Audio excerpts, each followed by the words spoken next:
Bom, pessoal, boa noite a todos. Vamos dar sequência à nossa educação continuada da terapia intensiva, e desta vez com um tema bem interessante que atualmente é voga de muita discussão, né, em dia a dia da gente, né? Paciente com Covid, baita hiperglicemia, usando muito de corticoide, até a própria resposta metabólica daquele caso inicial. Então, o que a gente vem se batendo muitas vezes, né, usa aquilo, usa acolá, faz isso e aquilo, e a Nathalie veio a brilhantar a nossa noite aí, né, e dar um norte interessante, né, para a gente discutir a respeito. Bom, vou só apresentar, né, para quem não conhece, a doutora Nathalie, ela é médica aqui da UFES, ela fez clínica médica na Unifesp, né, residência de endocrinologia e doutorado pela USP. Nathalie, muito obrigado pela sua participação, né, a gente sabe que é um maior sufoco, né, fazer aulas nessa época difícil, todo mundo está trabalhando bastante, né, é bem complicado, mas muito obrigado pela sua presença, acredito que vai brilhantar bastante a nossa noite, e aí a gente não interrompe, ao final a gente dá um alô para tirar as dúvidas, tá bom? Obrigadão, vamos lá. Tá, joia. Obrigada, Roberto. Boa noite a todos. Quero agradecer o convite e agradecer a presença de todos. Vou começar aqui o compartilhamento para ver se está tudo ok. Vocês conseguem visualizar. Estão conseguindo visualizar o slide? Para mim está ótimo, Nathalie. Acho que está bem, está em modo apresentação direitinho. Pronto. Então, vamos lá, gente.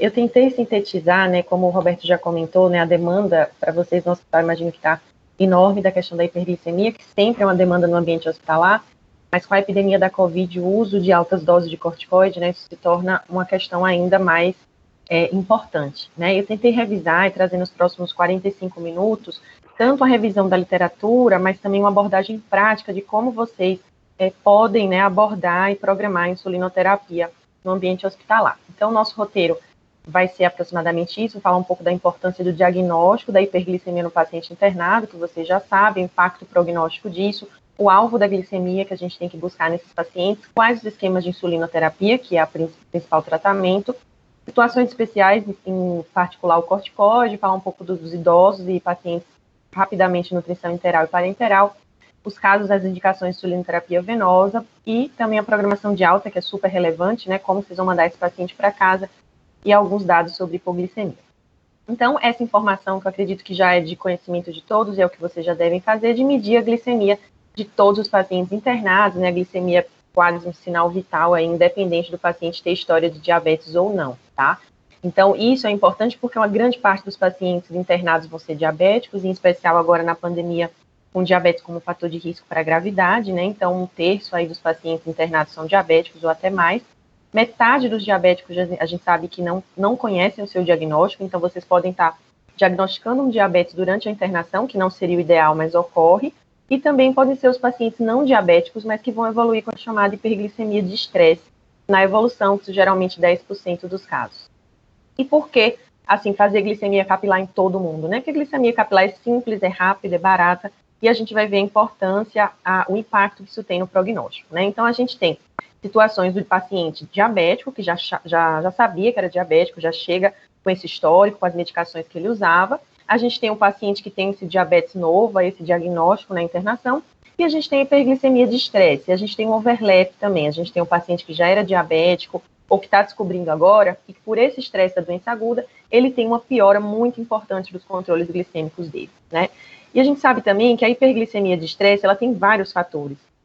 A gente tem fatores relacionados à própria doença aguda, né, os hormônios contrarreguladores que vão estar super elevados, né, nessa resposta ao estresse, né, a inflamação, tudo isso vai contribuir para a hiperglicemia.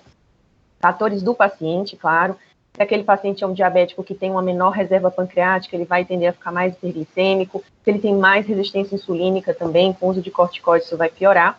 E os itens que são usados para tratar o paciente durante a internação também acabam piorando essa hiperglicemia de estresse, como a gente já comentou, principalmente o corticoide, mas também nutrição enteral e parenteral podem ter um papel.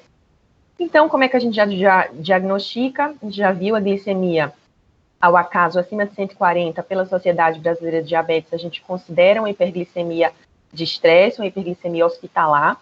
Se houver disponibilidade de uma glicada, eu não sei se é um exame que vocês costumam pedir na prática hospitalar de vocês, mas se tiver disponível, vale a pena, porque dá esse norte para saber quem já tinha diabetes ou não, e como estava o controle desse paciente antes, ou então, se ele já tiver diabetes, perguntar como era essa glicada. Mas se a glicada estiver acima de 6,5, você pode considerar um diabético prévio, mesmo que ele não saiba, né, do diagnóstico. E uma glicemia acima de 140 naquele paciente que interna, você já considera que é uma hiperglicemia de estresse. Qual seria uma sugestão de como conduzir? Glicemia capilar aleatória. A gente fala aleatória porque independe da refeição. Em todos os pacientes na admissão hospitalar. Todos, tá?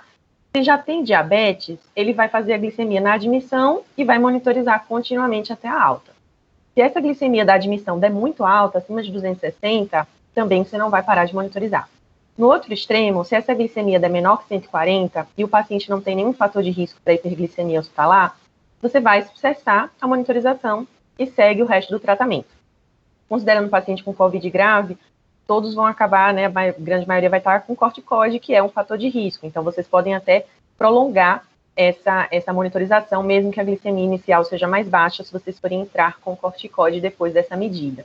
Medidas intermediárias, você pode medir novamente, e se ficar acima de 140 novamente, ou com esses fatores de risco para hiperglicemia, como corticoide, monitorizar até a alta. Então, resumindo, o paciente que já era diabético, que chega com valores muito altos, ou mesmo não tão altos, entre 140 e 260, mas que tem um fator de risco, como, por exemplo, o corticoide, ele vai manter monitorização durante toda a internação. Quais os horários, assim, que são recomendados, né, dentro, principalmente da área de diabetes, endocrinologia, para medir? Eu sei que no hospital acaba ficando muitas vezes aquela regra de fazer glicemia capilar de 6 em 6 horas. Isso funciona muito bem para o paciente que está em jejum, ou que está em dieta enteral contínua ou parenteral, porque ele não tem refeições. Se o paciente estiver com dieta oral, o ideal é medir as glicemias dele de forma atrelada à refeição, porque se esse de 6 em 6 horas pegar meia hora depois da refeição, vai dar um valor muito mais alto e você vai gerar uma dose mais alta de insulina depois do paciente ter se alimentado. Isso pode acabar gerando uma hipoglicemia. Então, o que a gente propõe é medir as glicemias antes das refeições e pode medir antes de dormir também, para o paciente com dieta via oral.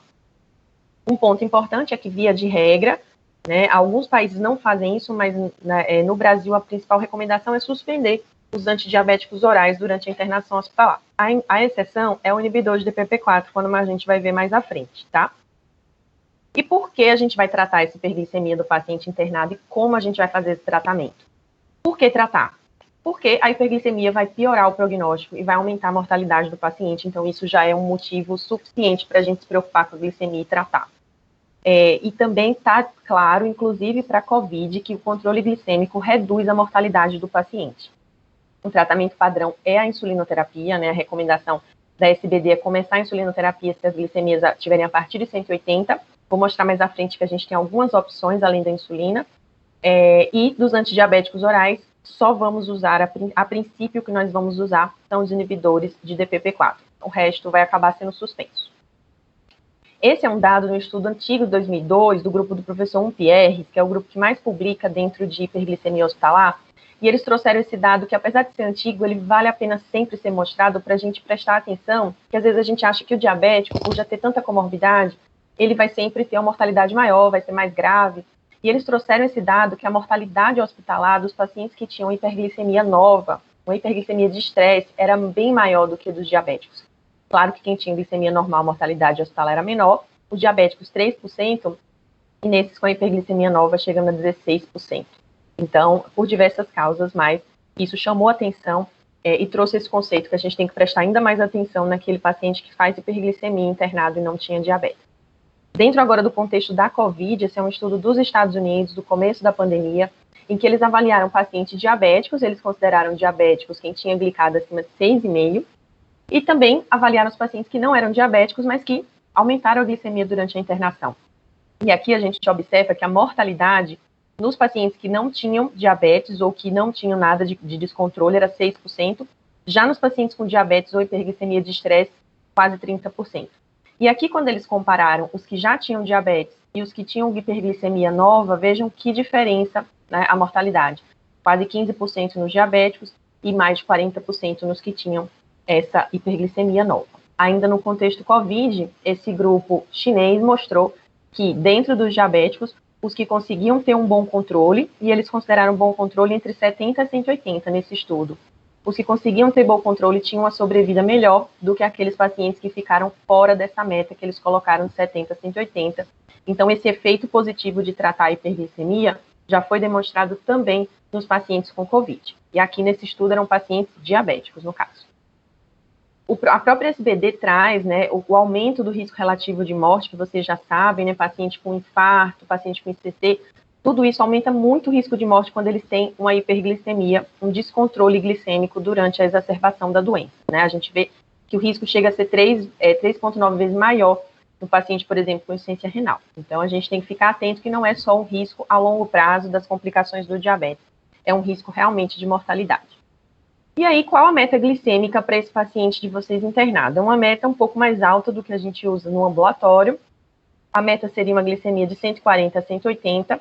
Alvos mais baixos vão ser em casos muito selecionados, né? E também você pode usar alvos mais elevados nos pacientes em fim de vida ou que tenham múltiplas comorbidades e tem um risco de hipoglicemia mais proibitivo. Então, mas em geral, a meta é de 140 a 180. Vocês sabem que essa meta veio do estudo Nice Sugar, né? Um estudo clássico, já de 2009, mas um estudo que a gente sempre tem que mencionar.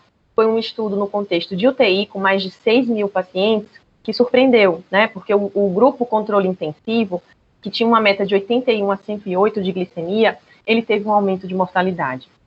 Então, a gente viu que o controle, a gente aprendeu com o Nice Sugar, que o controle convencional, que seria uma média de 140 a 180, foi associado a uma menor mortalidade, e aí, a partir daí que vem esse nosso conceito de manter de 140 a 180. Os próprios autores, né, no New England, são categóricos que não recomendam o uso de alvo menor de glicemia em pacientes críticos, né, então isso já foi bem demonstrado. Mas na prática, a gente sabe que o que mais se usa é o famoso sliding scale.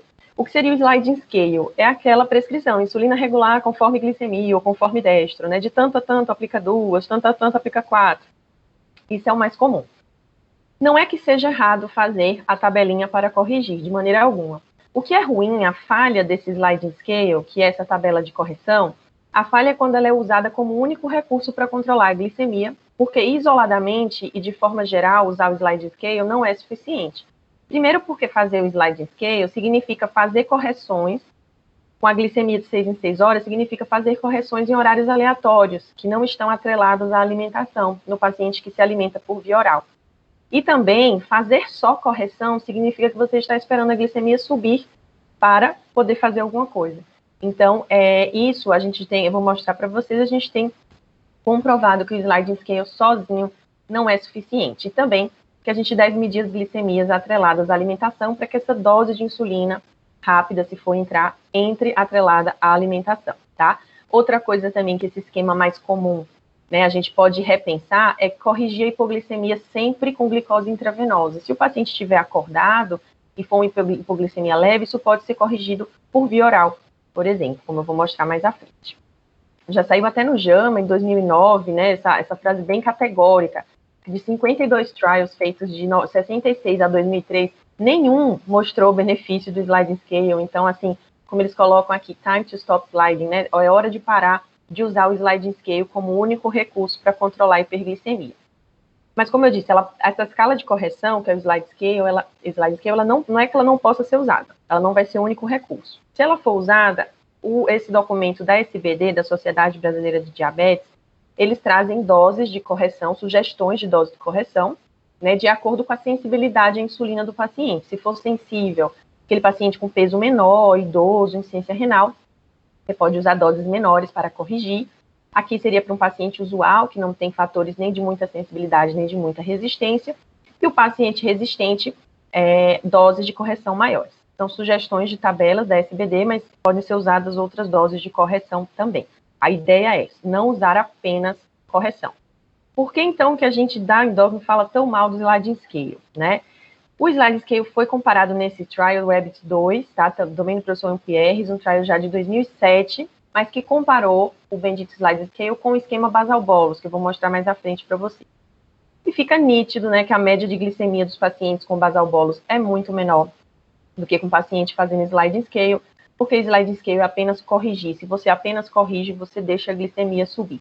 E o basal bolus acaba evitando que o paciente tenha uma hiperglicemia. A gente vê que no terceiro dia, o grupo do basal bolus já estava dentro da meta, enquanto os pacientes do sliding scale, no terceiro dia ainda estavam acima de 180 e se mantiveram acima por outros dias.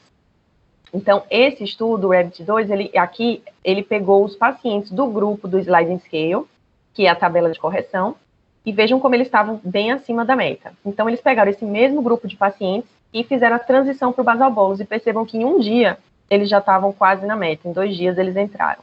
Então, o basal bolus com glargina e glulisina foi muito mais eficaz, inclusive fazendo a comparação com o mesmo grupo de pacientes que usou o sliding scale. Então, esse trial foi super importante, mostrou que o basal bolus reduziu várias complicações nesse grupo de pacientes internados.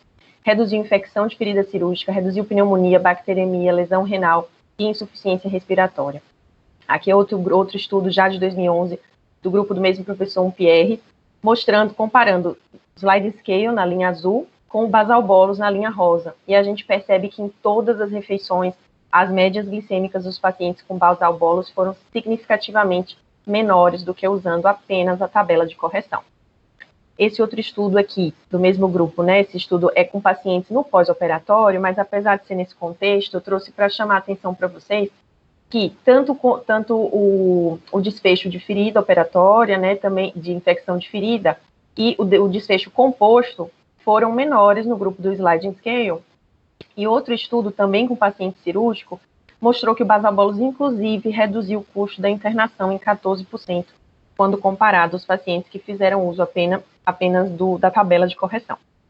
Por isso que, assim, claro que na medicina nem nunca, nem sempre, mas a gente deve reduzir bastante o uso isolado do sliding scale, da tabela de correção, e usar essas outras opções, que são o basal bolus, o basal plus, que eu vou mostrar para vocês, ou o inibidor de DPP-4. Como nem nunca, nem sempre, essa tabela de correção, que é a sliding scale, isoladamente, ela pode ser usada naqueles pacientes com a hiperglicemia muito leve, uma hiperglicemia de estresse, que não sejam diabéticos, que tenham tido aumentos de glicemia muito discretos e que uma pequena dose de correção apenas é suficiente para eles. Então, casos selecionados podem se beneficiar só da tabela de correção, mas tem que ser uma hiperglicemia leve e um paciente que não era diabético, senão não vai ser suficiente, tá? Então, esse esquema basal bolus, o que significa? Eu vou mostrar para vocês. O esquema basal bolus é aquele esquema da insulinização plena. Ou seja, como a gente usa bastante insulina, existe um risco maior de hipoglicemia, sem dúvida, e exige também várias administrações de insulina. O esquema basal plus, não sei se vocês conhecem esse termo, mas com certeza é o que vocês devem usar. O basal plus é você usar insulina basal, uma dose fixa de insulina basal, e fazer correção com insulina regular ou ultra rápida, né? A correção é sempre feita com insulina regular ou com a ultra rápida. Então, isso a gente chama de basal plus. E os inibidores de DPP-4, eles são por via oral, têm essa facilidade, eles têm uma boa ação na hiperglicemia leve a moderada, na pós-prandial, a princípio, teoricamente também, mas nos trials isso não se confirmou sempre. Tem um lado bom de serem medicações que já foram testadas em trials randomizados e controlados, e são medicações que não causam hipoglicemia. Então, a gente vai explorar um pouquinho essas opções. Antes de falar do basal bolus, só relembro para vocês a secreção fisiológica de insulina. A secreção fisiológica de insulina, a gente produz uma insulina basal, que é a insulina que vai manter a nossa glicemia estável ao longo do dia, inclusive em momentos que a gente não come, como a madrugada, e a insulina bolus, que é secretada pelo pâncreas quando a gente se alimenta. Aqui tem as refeições, mas se a gente lanchar, enfim, vai ser secretada. Eu mostro essa imagem para chamar a atenção para vocês que a secreção basal de insulina é metade do total secretado de insulina no dia. Então, se a gente se propuser a fazer uma insulinoterapia basal bolus, a gente tem que lembrar que a insulina basal não é a maior parte da insulina que a gente vai usar, é cerca de metade, porque isso é o que o pâncreas normal faz. Então, ao usar o basal bolus, a gente tem que respeitar essa proporção. Então, só relembrando, né, as insulinas que a gente tem disponíveis, a insulina basal, a gente tem NPH, glargina, detemida e gludeca. Metade da dose total diária de insulina é de basal, como eu falei. Qual o papel da insulina basal? O papel da insulina basal é manter a glicemia estável e ela cobre a liberação hepática de glicose. Ela impede que aquele fígado faça glicogenólise e libere essa glicose no sangue, tá? E ela tem esse papel de manter a estabilidade da glicemia. E a insulina prandial, né, quando eu falar insulina prandial, insulina bolus, é a mesma coisa que insulina rápida ou ultra rápida. A rápida é a regular, As ultra-rápidas são Lispro, Asparte, Glulisina, e tem a Fiasp, que é a Asparte modificada, mas que também é uma insulina ultra-rápida, tá? A insulina prandial, dentro de um esquema basal bolus, é para ser metade da dose total diária, em torno disso. E o que a insulina prandial ou bolus faz? Ela vai cobrir a necessidade nutricional, ou seja, vai cobrir o carboidrato da dieta, e vai também fazer a dose de correção, tá? Então, esse é o papel da insulina rápida ou ultra-rápida. Aqui, só para a gente lembrar alguns fatores que influenciam a dose da insulinoterapia, que vocês já conhecem. A dose depende do peso, né? Então, a gente vai ver que é muita coisa, unidade por quilo de peso. Então, você tem que ter uma noção do peso do paciente. O nível de glicemia, claro, se ele já tinha diabetes. Disfunção renal, perda de função renal, reduz a dose, né, necessária de insulina. Idosos também vão receber doses menores e corticoide doses maiores. Então, entrando agora no esquema basal bolus. O esquema basal bolus, fiz esse esquema para deixar um pouco mais prático. O que seria o esquema basal bolus? Eu vou dar a insulina basal e vou dar a insulina bolus para as refeições, para cobrir a comida. E essas doses, no paciente internado, elas vão ser doses fixas e doses programadas na prescrição. Então, a dose de basal vai entrar e a dose de bolus vai entrar para aquela refeição. O que eu quero dizer dose de bolus para refeição? É uma coisa que gera muita dúvida na prática. Dose de bolus para refeição seria assim, a glicemia do paciente está 120 e ele vai agora jantar. É para aplicar insulina? É para aplicar insulina. Isso gera muita dúvida quando está todo mundo muito acostumado só com o sliding scale, porque no sliding scale você só aplica insulina rápida se a glicemia subir. Aqui você vai aplicar insulina mesmo se a glicemia estiver normal, para cobrir o carboidrato da refeição. Então essas doses são fixas e programadas, e esse bolus da refeição vai ser aplicado mesmo se a glicemia estiver normal, que é para impedir que ela suba.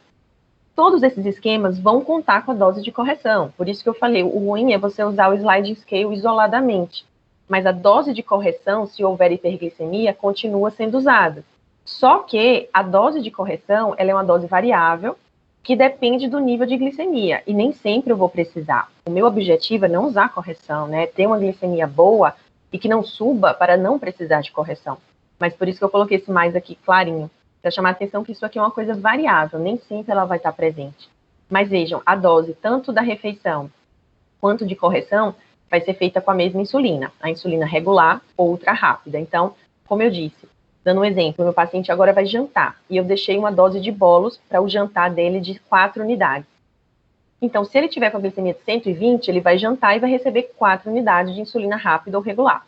Mas se a glicemia tiver 220, ele vai receber 4 para cobrir a comida, mais a dose da correção, para poder cobrir essa glicemia de 220, tá? Aqui é de novo aquela mesma tabelinha, só para chamar a atenção, que você pode colocar na sua prescrição a tabela de correção para ser somada a essa dose de insulina rápida ou ultra rápida, que vai ser dada para cobrir o carboidrato da refeição.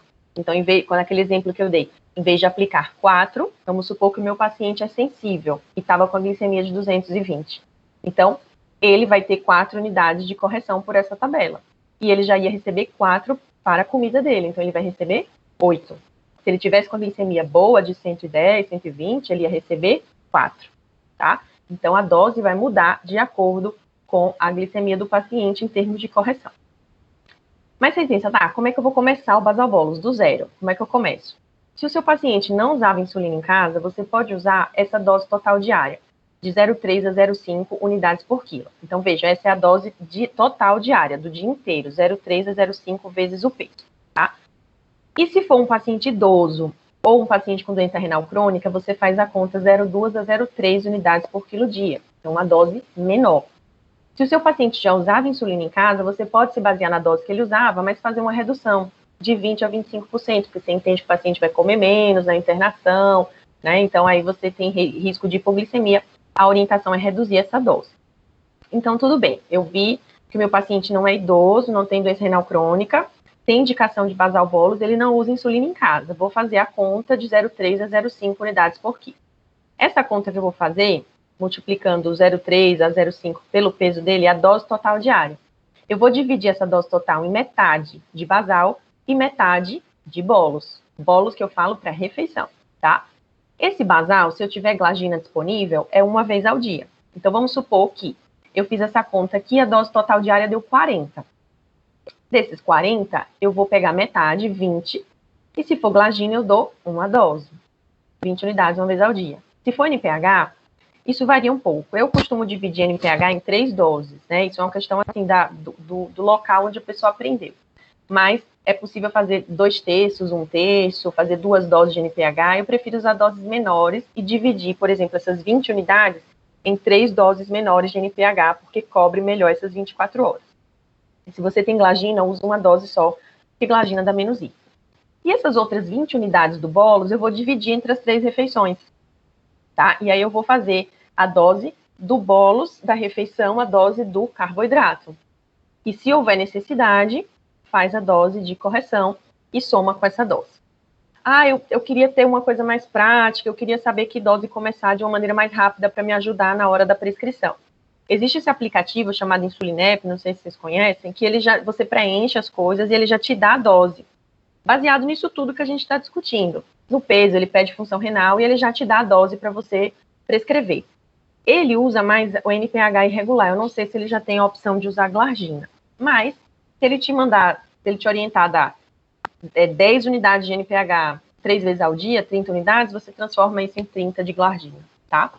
E aí, ele vai te dar a dose recomendada do Basal Bolus. Existe no desktop o Insulinep e existe um aplicativo também para o celular. Esse Insulinep foi desenvolvido pelo pessoal do HC, da Endócrino, e eles validaram essa ferramenta, né, na enfermaria da ortopedia. Então, foi uma validação que valeu bastante a pena, né? Pacientes que geralmente têm um controle mais difícil. Então, eles validaram essa ferramenta e ela pode ser utilizada porque ela já te dá as doses que você vai usar e depois você vai alimentando com os dados da glicemia e ele te fala se você aumenta a dose. Então, é uma ferramenta para tornar mais prático se você não quiser fazer o cálculo todo na mão, tá? Aqui seria um exemplo de prescrição de como fica quando você usa o Insulinep. O Insulinep recomenda que você faça as glicemias capilares antes das refeições e às 22 horas para quem está se alimentando via oral. Ele orienta que a insulina regular seja feita 30 minutos antes das refeições, não é para fazer depois, vai fazer antes da refeição. Por quê?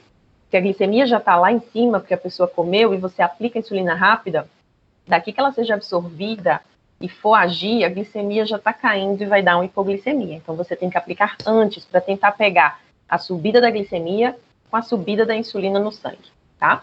Então, ele já te dá uma tabelinha. Você diz, nossa, essa tabelinha aqui, por que ela está desse jeito? Porque essa tabelinha, ela já começa com a dose fixa, ou seja, se a glicemia estiver normal, a gente vai ter uma dose de 6 para esse paciente antes da refeição.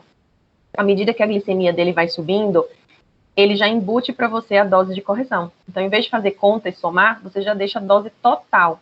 Isso pode gerar muita dúvida, principalmente na enfermagem, no começo. Dizer, nossa, não é possível, a glicemia está normal e eu vou dar 6 unidades regular para o paciente, mas por que você vai dar? Porque ele vai comer, tá? Isso é feito antes da refeição. Você vai dar 6 unidades de insulina regular porque ele vai comer, e isso é um esquema basal bolus. No esquema basal bolus, a gente dá insulina antes da pessoa comer, tá? Então, por isso que começa com 6. E à medida que a glicemia sobe, a dose vai aumentando, tá? Mas ele deixa claro que não é para aplicar esse esquema às 10 da noite, que o paciente vai dormir. Ele também usa NPH 3 doses, né? Porque no HC a gente costumava fazer isso. Então, ele deixa 8 antes do café, 8 antes do almoço e 8 à noite. Se hipoglicemia, ele recomenda corrigir por via oral, com água com açúcar mesmo, uma colher de sopa de açúcar, e deixar a venosa para os casos do paciente estar sonolento ou desacordado, tá? Eu falei de NPH irregular, só deixando claro que às vezes é uma dúvida que a gente tem, NPH irregular não é bom, tal, mas se você só tiver essas duas disponíveis, veja que esse estudo também do grupo do UPRs, que comparou as análogas com a NPH e a regular, o controle de glicemia foi semelhante. Então, se você só tiver NPH irregular, não tem problema. Só esteja atento para uma coisa, NPH irregular tem um risco maior de hipoglicemia grave, mas dá para controlar do mesmo jeito, tá bom? Então, esse é o esquema Basal Bolus. Entrando agora no esquema Basal Plus. O esquema Basal Plus, a única coisa que você tem fixa e programada é o basal, tá? E aí, você vai fazer correções, se necessário, né? Dependendo do nível de glicemia, se for necessário, você faz a correção. Com insulina regular ou ultra rápida, tá? Mas o esquema Basal Plus, você só tem fixo e programado a insulina basal. E aí, se eu resolver usar o Basal Plus, como é que eu vou iniciar a prescrição? Eu vou mostrar primeiro a vocês como faz, depois eu vou mostrar que situações a gente pode usar cada esquema desse, tá? No Basal Plus, como é que eu vou iniciar? Como eu disse, a única coisa fixa é o basal. Então, eu vou começar, eu vou usar só basal, a dose de insulina é menor, 0,2 a 0,25 unidades por quilo. Se for um idoso ou renal crônico, 0,1 a 0,15 unidades por quilo. Se for glargina, minha basal, eu vou usar só uma dose. Se for NPH, como eu falei, a gente divide em 3 doses. Ou 2 terços, 1 terço, como algumas pessoas usam, eu prefiro 3 doses, tá? Dividir em 3. E aí, você deixa a dose de correção. Você vai usar a basal e você vai deixar a dose de correção ou com a regular ou com a ultra rápida para corrigir se a glicemia pré-prandial for acima de 140. E aí você pode usar a tabelinha só de correção. Veja, a tabelinha do basal bolos, ela inclui a dose que você dá para comida, quando a glicemia está normal. Aqui no Basal Plus, não. Aqui é tabela só de correção. Mas vejam que o indicado é que você faça correção pré-prandial. Se não vira uma montanha-russa, você vai ter uma glicemia alta logo depois que a pessoa come, aí você não aplicou insulina antes dela comer. Ela comeu sem aplicar. Foi para 300, aí você aplica a correção. Só que você aplica tardiamente. Quando essa insulina for começar a agir, a glicemia já está caindo. Então, não é indicado ficar corrigindo de uma forma sem sincronia com a alimentação. A correção é para ser pré-prandial. O ajuste da dose de insulina basal, gente, deve se basear na glicemia em jejum e na glicemia pré-prandial. Se o meu paciente acorda com 200 todo dia, é sinal de que eu tenho que melhorar a dose da insulina basal, tá? Para quem que é bom o Basal Plus? O Basal Plus é bom para paciente, por exemplo, em jejum. Ele está esperando cirurgia, está em jejum por outro motivo. Basal Plus é uma ótima, porque se ele não está comendo, não vai ter dose de bolos da refeição, tá? Ou aquele meu paciente que, enfim, está com a baixa ingesta, um idoso com algum grau de demência, um risco de disfagia que ainda não está com dieta enteral, e ele não come direito, eu não sei se ele vai aceitar. Eu não sei se a pessoa vai comer, não é interessante eu deixar uma dose de bolos para ela de refeição. Então, o Basal Plus é interessante para quem está em jejum ou para quem está com a baixa ingesta. A mesma tabelinha, só mostrando para vocês que é uma tabela que vocês podem se basear para colocar essa correção, ou vocês podem usar a tabela que vocês já estão habituados. A gente teve esse estudo que comparou o Basal Plus com o Basal Bolos, e não houve diferença na grande maioria dos dias, só no segundo dia que houve diferença, mas o Basal Plus e o Basal Bolos, esse foi o esquema que eles usaram, é o mesmo esquema que eu mostrei para vocês, e eles não viram diferença do Basal Bolos para o Basal Plus, tá? Entrando agora nos inibidores de DPP-4, tá? Que se vocês tiverem disponível, é uma boa opção, em alguns casos a gente vai ver. São medicações que têm trials randomizados, né? Que trazem dados robustos. Esse Cita Hospital Trial, ele comparou a sitagliptina com o Basal Bolos, tá? Então, esse estudo teve pacientes clínicos e cirúrgicos, tá? Com glicemias que podiam ser um pouco elevadas ou até 400. Pacientes que usavam só antidiabético oral em casa ou pacientes que usavam uma dose baixa de insulina em casa, menor que 0,6 unidades por quilo. Todos os grupos tinham correção pré-prandial, tá? Não houve diferença entre os grupos quanto à hipoglicemia. A gente está vendo aqui o grupo do Basal Bolos e o da sitagliptina, não houve diferença. Esse outro trial foi da linagliptina, era com pacientes cirúrgicos, e a gente viu a linagliptina sozinha, no Cita Trial era a sitagliptina com basal, tá? Aqui era a linagliptina sozinha, comparada com Basal Bolos. A gente percebe que não houve uma diferença geral no controle, mas se você observar os pacientes que tinham hiperglicemia mais grave, uma glicemia capilar acima de 200 na admissão, nesses pacientes o Basal Bolos foi superior. Teve níveis de glicemia melhores no grupo Basal Bolos. Então, a impressão que dá pelo trial da linagliptina ela é boa, mas para casos de hiperglicemia mais leves. Os casos mais graves acabam precisando do Basal Bolos mesmo.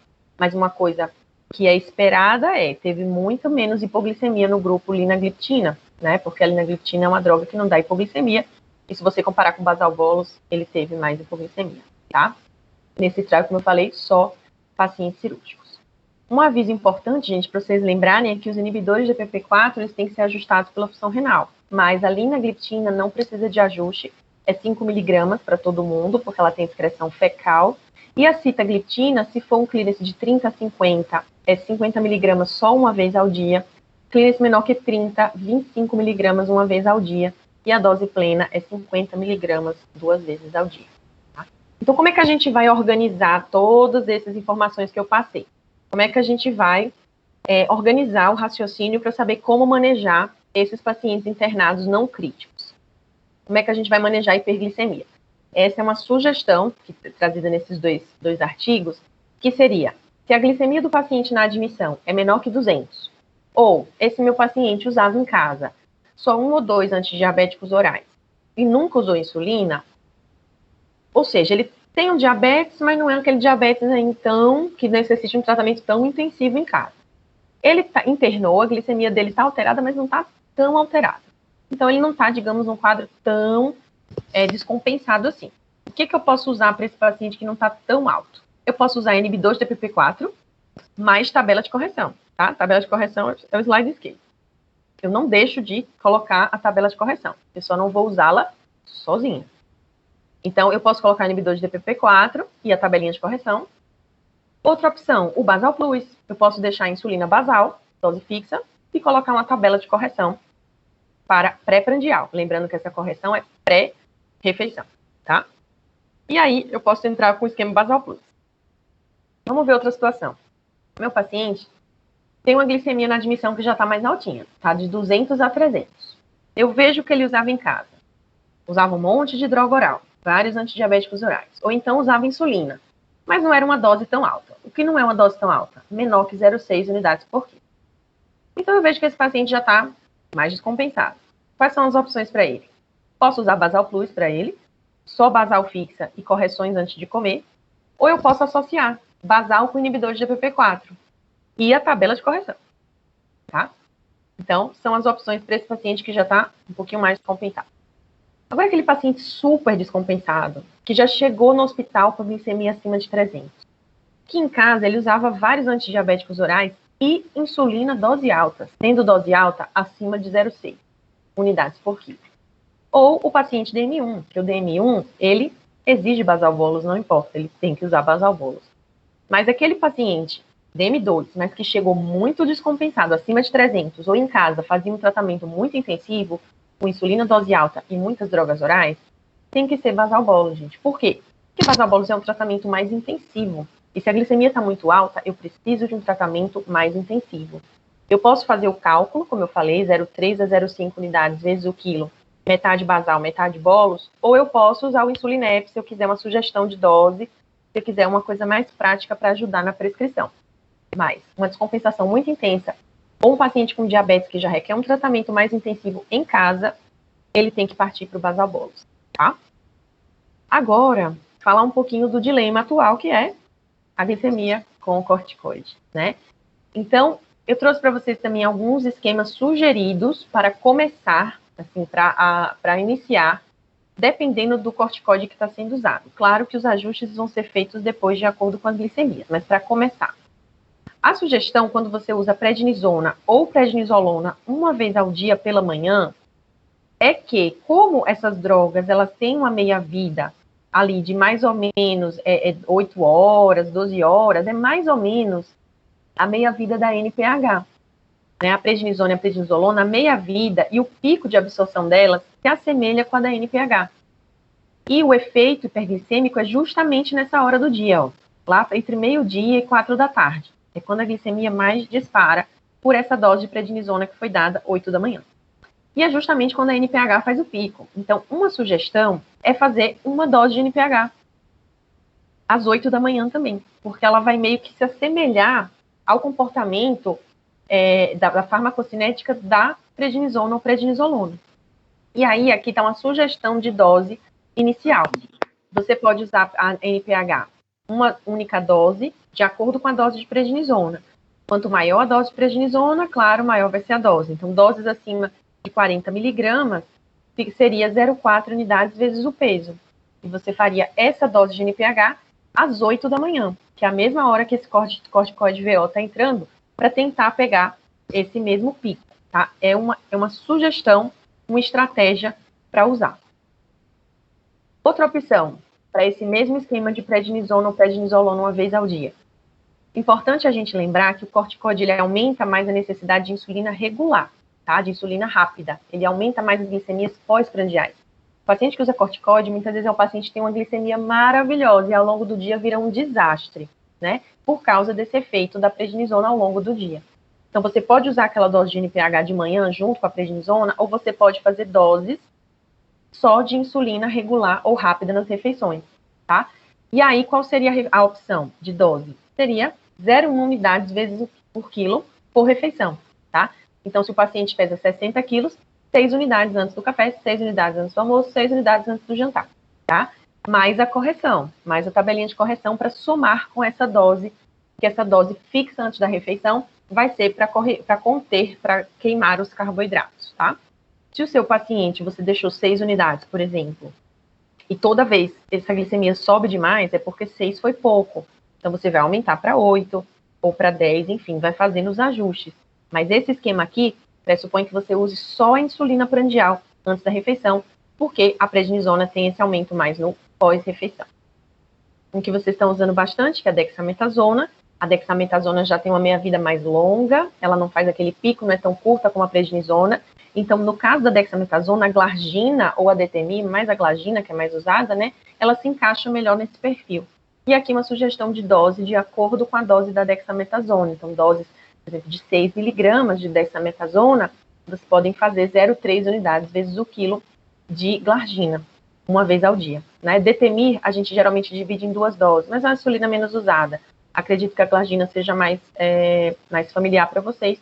Então, faria 0,3 vezes o quilo se estiver usando 6 miligramas de dexametasona. Como a glargina é mais longa, ela cobre melhor essa meia-vida da glargina, tá? E aí, se a gente tiver situações, prednisona 2 vezes ao dia, dexametasona doses muito altas, ou paciente que já tinha diabetes, não tem jeito, vai ter que partir para basalbolos, tá? Por quê? Prednisona 2 vezes ao dia, o aumento não vai ser só durante o dia, vai ter durante a noite também, e já vai ser uma dose mais alta. Dexa, dose alta, a gente sabe, o corticoide potente, vai aumentar bastante a glicemia. E quem já era diabético descontrolado com corticoide, mais ainda. Nesses casos, você vai ter que partir para o basal bolus. Uma diferença desse basal bolus aqui é que o basal bolus, para cobrir o corticoide, a gente usa mais bolos do que basal. Então, a sugestão é 70% de bolos e 30% de basal. Ah, meu paciente já usava insulina, é diabético, já usava insulina e agora eu estou entrando com corticoide. Sugestão, pega a dose dele e aumente em 20%. As glicemias estão uma loucura, acima de 400, o corticoide está venoso, e eu já comecei basal bolos e parece que a água não resolve, talvez tenha que entrar com insulina venosa em bomba mesmo. Outro extremo, beleza, estou reduzindo meu corticoide, estou desmamando, como é que eu reduzo a insulina? A sugestão é, a porcentagem que você reduzir de corticoide, a metade dessa porcentagem você reduz de insulina. Exemplo, se eu reduzir 30% do corticoide, eu reduzo em 15% a insulina e por aí vai, tá? Dieta enteral, só uma palavrinha rápida. Dieta enteral, a indicação é, se você tiver uma medida de glicemia capilar acima de 180 ou 2 entre 140 e 180, que você já comece medidas para conter essa hiperglicemia. É possível tentar conversar com a nutrição para ver fórmulas de dietas enterais mais específicas para diabetes, né? O problema é a diarreia, mas enfim, tentar discutir isso com a nutrição. Você pode iniciar uma insulina basal, nessa dose de 0,15 a 0,25 unidades por quilo. Se for NPH, a sua basal, você divide em 3 doses. E aí você coloca de 8 em 8 horas mesmo, porque a dieta está entrando contínua. E se for glargina, uma vez ao dia. E você deixa a tabelinha lá de correção. A tabelinha de correção pode ser com a regular ou com a ultra rápida. Essa correção pode entrar de 6 em 6 ou até de 4 em 4. Mas 4 em 4, gente, só dá para fazer com a ultra rápida. Porque a regular, ela não é, a ação dela é mais longa, então 4 em 4 ela vai acabar se somando. Mas a ideia é, glicemias a partir desses valores, dieta enteral começa a basal e deixa a tabelinha de correção para os valores que ficarem mais altos, tá? Na parenteral, é uma coisa mais complexa, vocês vão ter que discutir com a equipe de nutrologia, o recomendado é tentar reduzir o aporte de destrose para 150, 250 por dia. A insulinoterapia pode ser subcutânea ou pode ser intravenosa, pode ser inclusive misturada à dieta parenteral, mas isso vai ter que ser discutido com a nutrologia, e também pode ser deixada a dose de correção com a insulina regular ou ultra rápida, tá? Em relação ao paciente crítico, ao paciente que requer insulinoterapia intravenosa, eu vou falar um pouco do protocolo que se usa no HC, mas vocês devem também ter o protocolo de vocês, só para dar uma ideia geral. Na insulinoterapia intravenosa, a gente vai usar a insulina regular ou ultra rápida, em bomba de infusão contínua. A glicemia tem que ser medida de hora em hora, pode ser capilar ou até arterial e venosa. O alvo da glicemia é 140 a 180. A gente sabe que alterações muito grandes da glicemia, a gente tem que ficar de olho no potássio, né? Quando a gente vai corrigir quadros de descompensação muito intensas. E as indicações de insulina venosa são indicações clássicas como cetoacidose, estado hiperosmolar, mas um paciente com choque, uma má perfusão, ele pode precisar da insulina venosa. Paciente com controle glicêmico perioperatório, com corticoide em altas doses, como eu falei, glicemias acima de 400 que não respondem ao vasobolos. Um paciente de M1 estado crítico, paciente que tem muito edema, não está absorvendo, ou um hepatopato. Esse protocolo aqui está disponível, do HC está disponível nesse endereço, e são orientações para o uso da bomba, que já deve ser semelhante ao que vocês usam, né? Aqui é uma sugestão de diluição. Lembrar que se o paciente estiver em jejum, você pode até usar o soro glicosado, né? Para evitar que evolua para hipoglicemia. É uma questão prática, né? Que você tem que desprezar uma parte da solução, porque a insulina ela fica adsorvida no plástico do equipo. E tem que primeiro fazer essa lavagem, digamos assim, do equipo, para poder essa glicemia grudar logo, e quando a próxima insulina passar para entrar no paciente, não ficar grudada no plástico. Tem que trocar a bolsa de insulina também.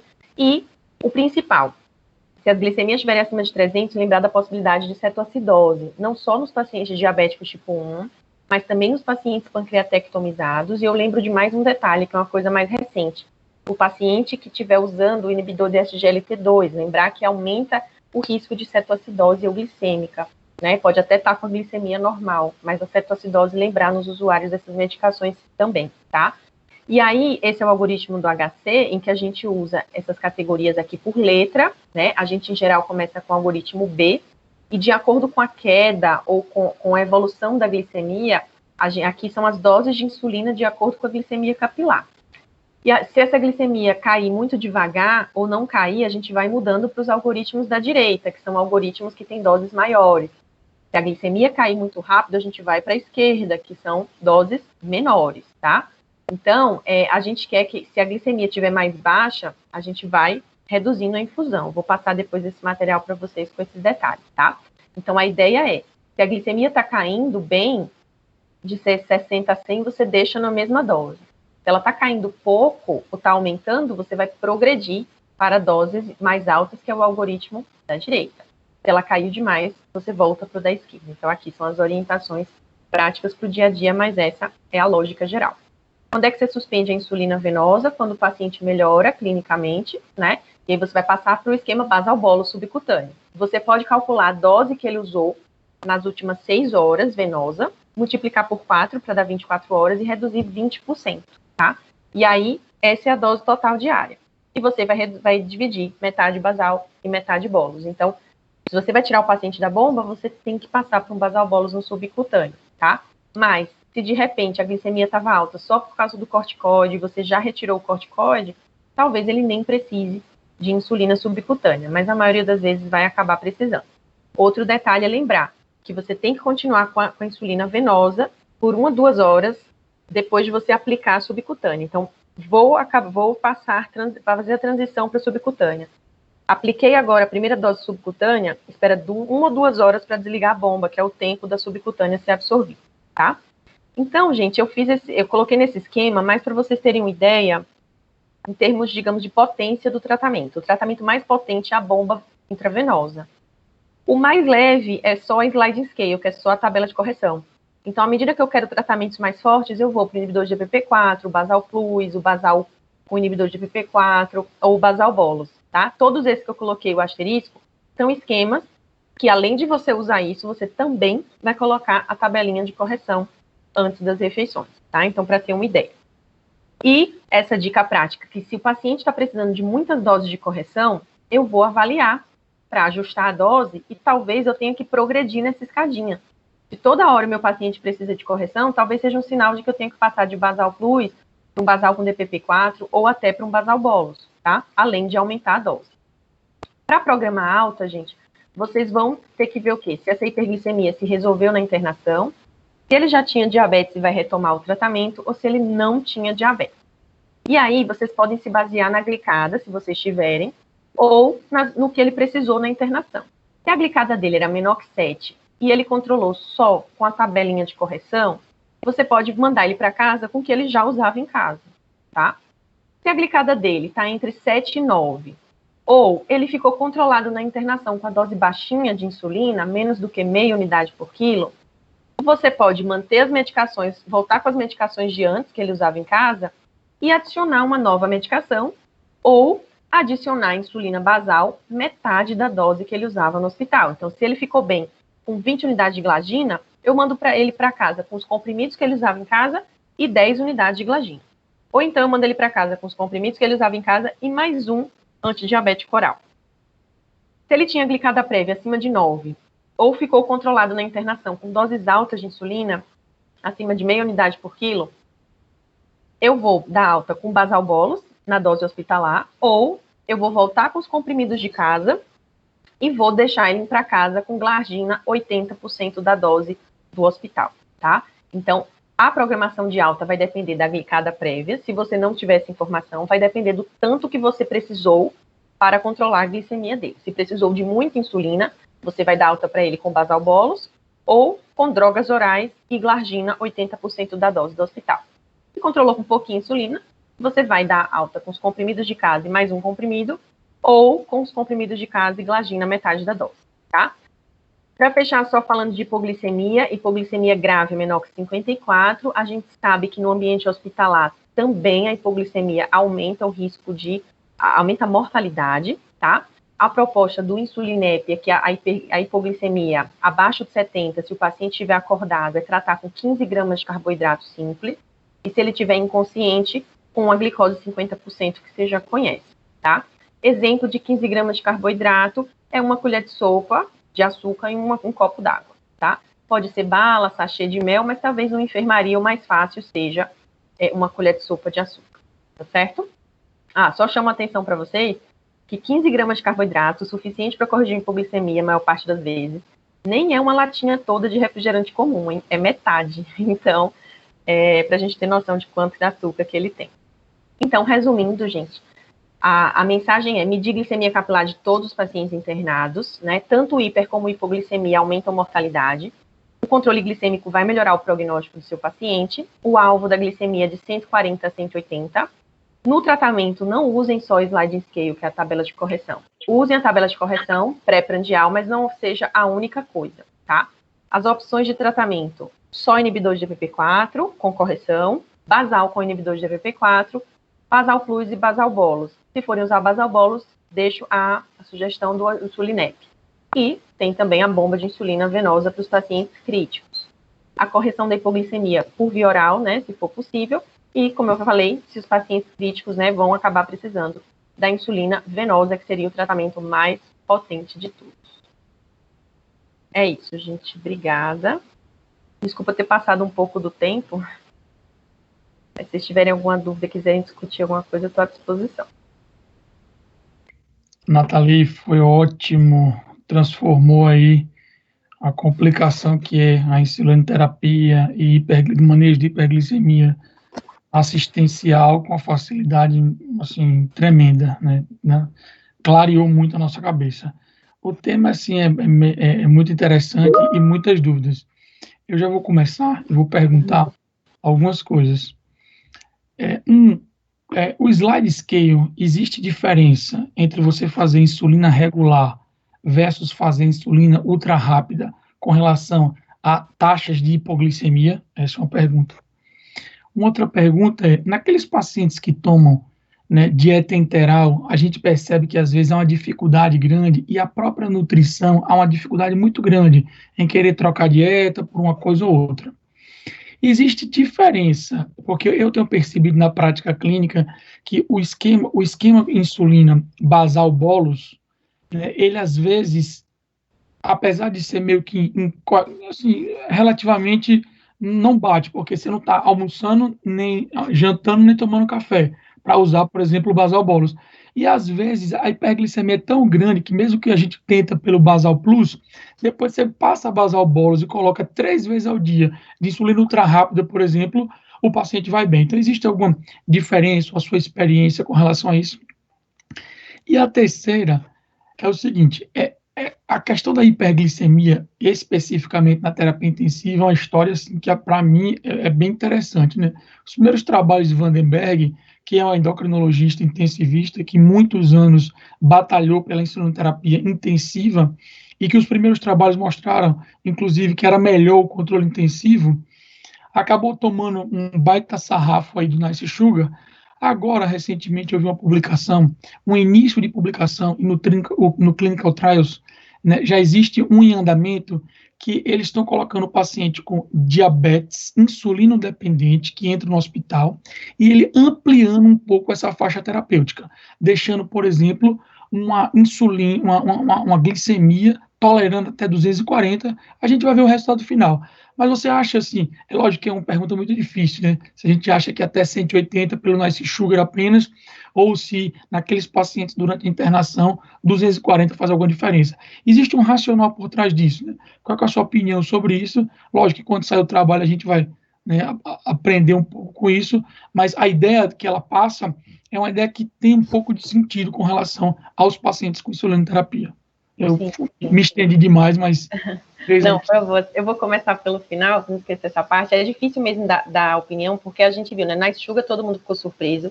Até os próprios inibidores da SGLT2 foi uma surpresa, todo mundo tinha medo, né, de piorar a função renal, porque... Então, nesses trials, a gente se surpreende pra caramba. A princípio, eu acho que... Eu me fico um pouco temerosa dessa glicemia até 240 num paciente mais grave, por medo de desidratação ou aumentar risco de infecção urinária ou algo assim.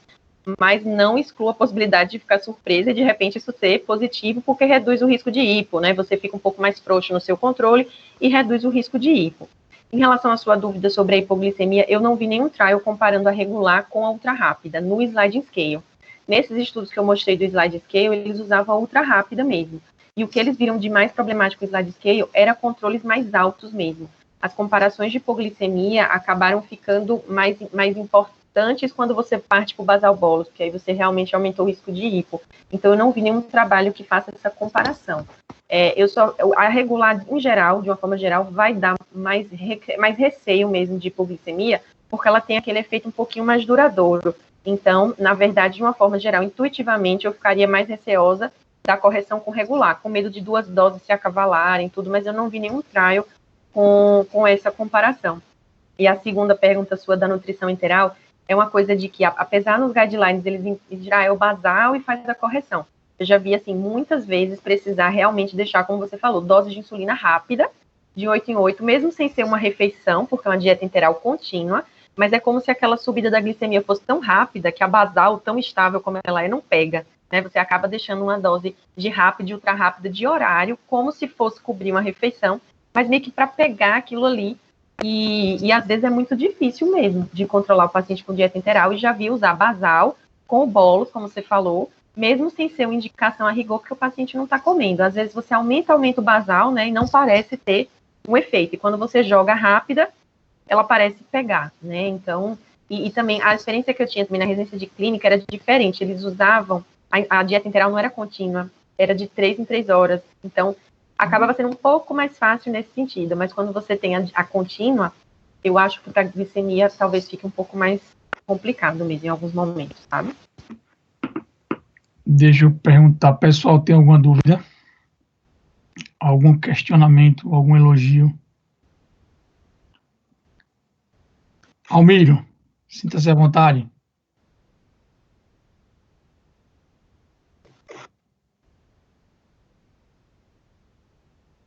Almiro, você levantou a mão aí. Pronto, tenho 2 elogios e uma pergunta. Elogiar a aula, que, como você falou, clareou as nossas ideias, né? Um assunto difícil dentro da UTI, certo? E o outro elogio é em relação a você pelos temas que tem escolhido, Roberto. Então, Nathalie, vocês estão de parabéns. Como? Eu quero ter certeza se eu clareei as minhas ideias, né? Porque às vezes eu acho que aí eu quero saber como é que eu absorvi isso. Uhum.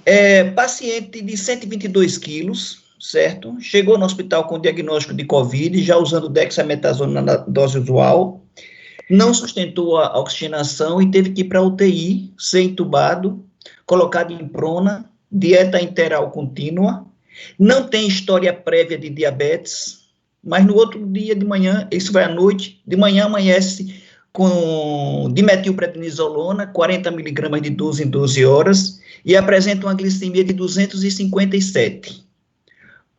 Como eu devo iniciar esse esquema? Nesse caso... Pode falar, me desculpa, achei que tinha terminado. Pode complementar. Pode completar. Não, pode começar. Vai lá. Não, então, ele não era diabético, né? Não usava nada em casa. Não tem história prévia de diabetes. Eu pensaria inicialmente mal perfundido ou não em choque ou não? Não, sem choque, sem choque. Tá. Eu tentaria primeiro a insulina basal, com correção, e se houvesse uma escalada contínua dessas glicemias, já que a metilpred está dose alta, consideraria até insulina venosa, se houvesse uma piora muito importante, que esse basal parecesse não estar fazendo muito efeito.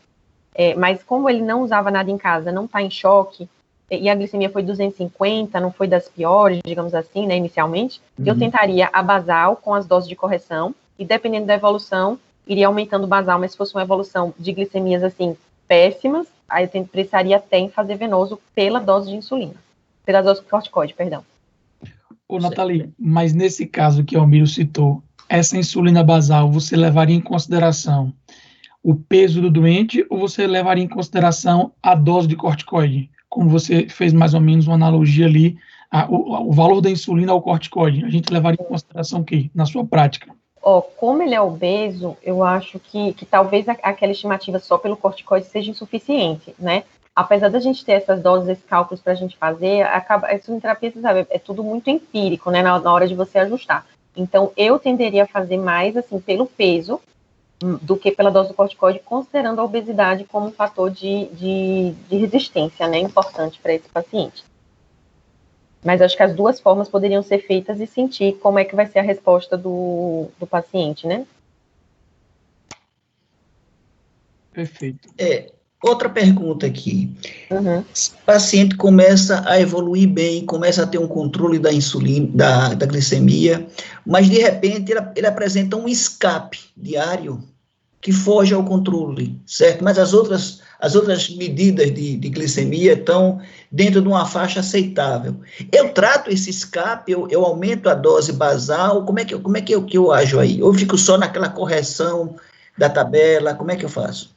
Então, essa ideia, essa questão, se for um paciente que está se alimentando, tem que lembrar que a correção do pós-prandial pode ter um risco de hipoglicemia bem mais importante, né? Principalmente se esse aumento não for tão relevante. Se for um paciente com dieta interal contínua, não vai ter, né, relação. Então, você pode fazer a correção.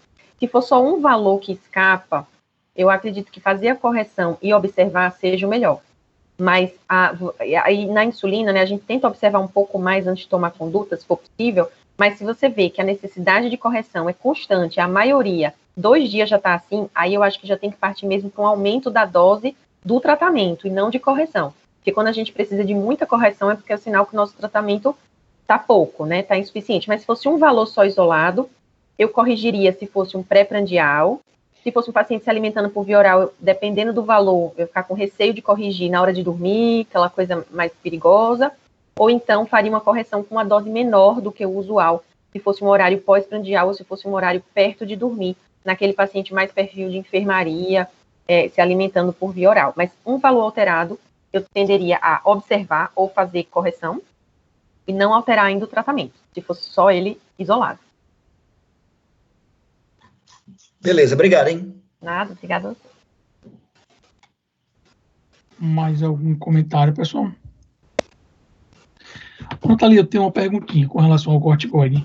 No geral, do corticoide, você, quando começa nessa prática aí que você tem trabalhado também com Covid, começou o corticoide, começa junto à insulina, né, mesmo que o cara não tenha nada, ou você espera um pouquinho e depois começa? Ou já começa de vez porque já sabe que a corticoterapia vai aumentar as glicemias?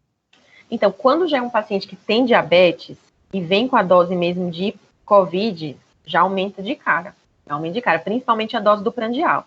Às vezes já orienta assim até por cima, se for um paciente que está em casa, a dose do bolo, você ia aplicar 5, aplica 30% a mais, aplica 2 unidades, 4 unidades a mais, até muito mais. Aí a gente vai só escalando, né, nessa dose. Então, se ele já usa insulina, eu já falo assim, vai começar o corticoide, já aumenta a insulina no mesmo dia.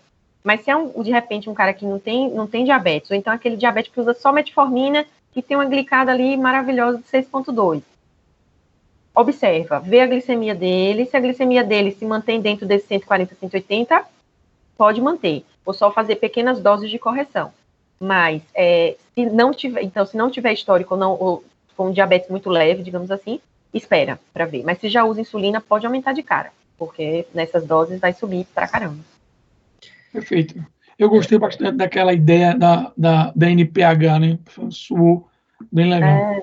É uma ideia legal, principalmente para aquele cara que tem diabetes, não usa insulina, mas ele usa 2, 3 drogas, então você vê que o negócio vai complicar, né? E você quer um esquema mais simples, eu acho ele um esquema bom. Diga, Almiro.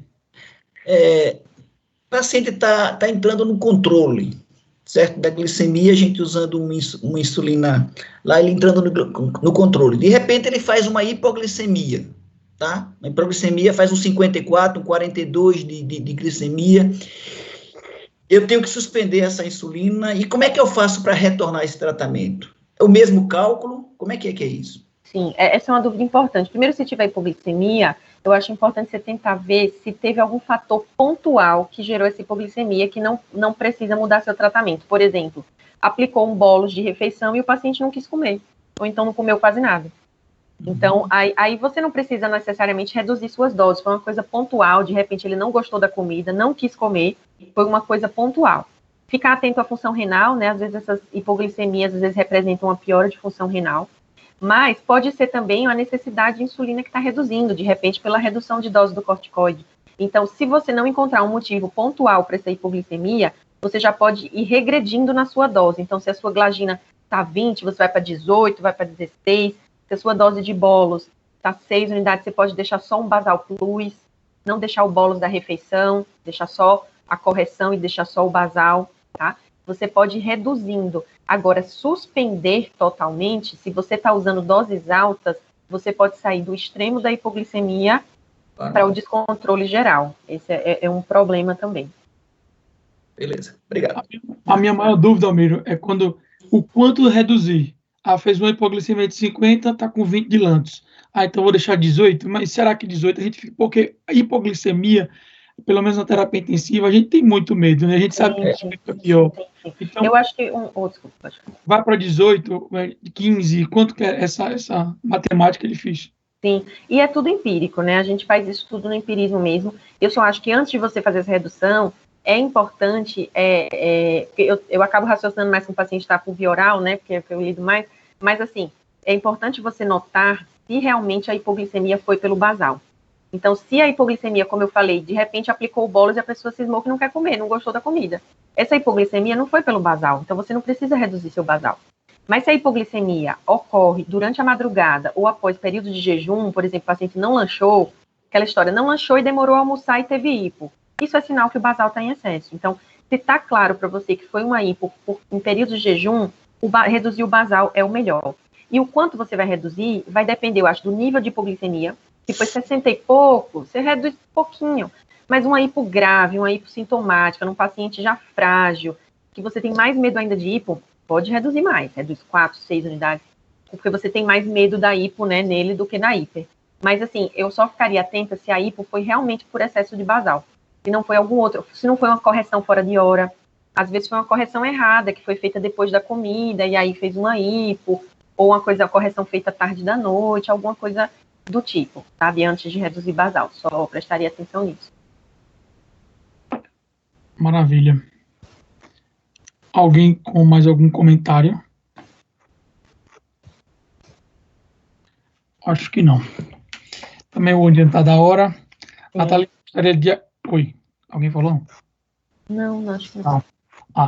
Natália, gostaria de te agradecer, foi excelente, a apresentação foi impecável, né? Elucidou, abrilhantou nossa noite e vai facilitar com certeza a nossa estratégia terapêutica daqui para frente. Agradeço a sua disponibilidade, a gente sabe o quanto é difícil e se porventura a gente tiver alguma dificuldade, a gente manda para você resolver. Tá bom? Sim, qualquer coisa eu estou por aqui, tá à disposição. Obrigada, viu, Roberto, pela convite, obrigada a todos pela atenção. Tá, joia, obrigado. Boa noite, pessoal. Boa noite, tchau. Até a próxima semana. Um abração. Tchau, tchau.